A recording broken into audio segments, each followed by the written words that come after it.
மாண்புமை சென்னை உயர்நீதிமன்றத்தின் உத்தரவுப்படி 3/10/2025 அன்று ஐஜி திரு அஸ்ரா கார்க் IPS அவர்கள் தலைமையில் சிறப்பு புலனாய்வு குழு அமைக்கப்பட்டது. தமிழ்நாடு அரசு இந்த சம்பவத்தை சட்டப்படி விரைந்து கையாண்டது. அனுமதி வழங்கல், மருத்துவ உதவி, நிவாரண விநியோகம் அனைத்தும் சரியான முறையில் நடந்தன.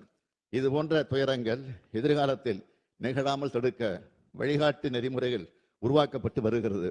இந்த நிலையில் இச்சம்பவம் குறித்து உச்ச நீதிமன்றத்தில் தொடுக்கப்பட்ட மேல்முறையீட்டு வழக்கில் ஒப்படைக்கப்பட இடைக்கால உத்தரவு பிறப்பிக்கப்பட்டுள்ளது. நான் எனது 50 ஆண்டுகால பொது வாழ்க்கையில் எத்தனையோ நிகழ்ச்சிகளை பார்த்திருக்கிறேன், நடத்தியும் இருக்கிறேன். இங்குள்ள அனைத்து அரசியல் இயக்கங்களை சார்ந்தவர்களும் இத்தகைய அனுபவம் கொண்டவர்கள்தான். மாநாடுகள், பொதுக்கூட்டங்கள், ஆர்ப்பாட்டங்கள், போராட்டங்கள் நடத்தும் போது அதற்குரிய சட்டத்திட்டங்களும் நெறிமுறைகளுக்கும் பொது ஒழுக்கங்களுக்கும் கட்டுப்பட்டு நடத்தப்பட்டு வருகின்றன. அப்படித்தான் நடத்த வேண்டும். கட்டுப்பாடுகளை மீறும்போது அதனால் பாதிக்கப்படுவது நிகழ்ச்சிகள் நடத்தும் கட்சியினுடைய தொண்டர்கள் தான், நமது தமிழ்நாடு மக்கள் தான்.